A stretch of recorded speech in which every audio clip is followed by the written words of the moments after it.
Mozambique and South Africa merged at a fashion show in Cape Town this weekend. A Mozambican fashion designer on an Art Africa artist residency launched her latest clothing collection for men and women.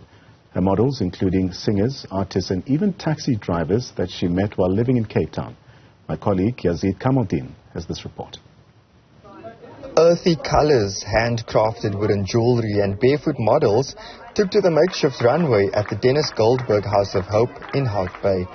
The Mozambican artist turned fashion designer says living between South Africa and home has helped her in different ways. So I am from Mozambique, and in Mozambique is a place for my soul. That's what I think. That nourishes my soul. It feeds me to be creative. And Cape Town or South Africa is a place that inspires me and reminds me what I have, the strength I have within. And it puts me into a strong challenge, and it made me discover my inner power. While I couldn't do that in Mozambique, So Cape Town, it's a place that gives me the power. Mozambique is a place that feeds my soul. My theme for this fashion show is about to remind all the people that we are unique, because with the life going on so fast, and I've been observing people forgetting to love themselves, to adorn themselves, or to dress themselves, or to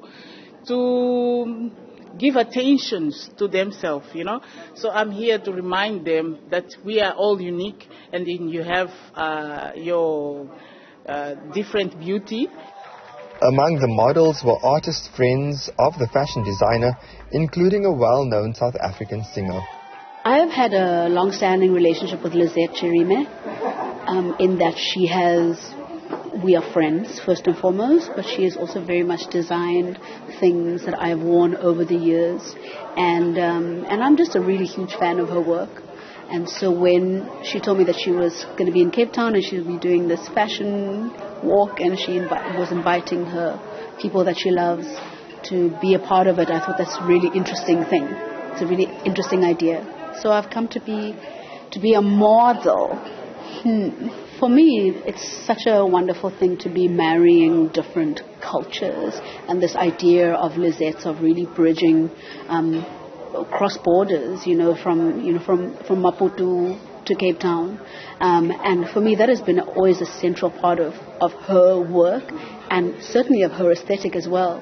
Just looking at her work, there is an element, and in the best possible way, of like a patch work, of a bringing together, and for me, as an artist, that is also something that has absolutely very much fascinated me. I mean, of course, I've also had the Mozambican connection with Freshly Ground. Our guitarist was from Mozambique, was from Maputo as well, and then a Congolese, and Zimbabwe. So this whole mix of Pan-African identity is a really, it hits home for me. The co-founder of Art Africa, which runs the artist residency, says they also work with the local community. Many residencies people would apply and that have an open call. Ours, we are choosing artists specifically because we've worked with so many over 2 decades, 3 decades, and we have a very specific theme and outcomes that we're hoping to achieve from our residency. So many of the artists will collaborate in the future, or sometimes projects will involve more than one artist, and then presenting a body of work or a joint production. Our artist residency is very much about trying to find solutions and impart skills with the local community. So we're working a lot with children in workshops, early high school to late high school. We're working with the community leaders around specific issues that challenge the community, from health safety, public health safety. There's a huge amount of gangsterism and violence and drugs in many of these communities, so we're working with specialists and artists together to try and see how we can build awareness and show other alternatives, for youngsters to get into the creative industries, whether it be an artist, a designer, or somebody that wants to maybe work in the film industry or the music industry, fashion industry. For Newzroom Afrika on Channel 405, I'm Yazeed Kamaldien in Cape Town.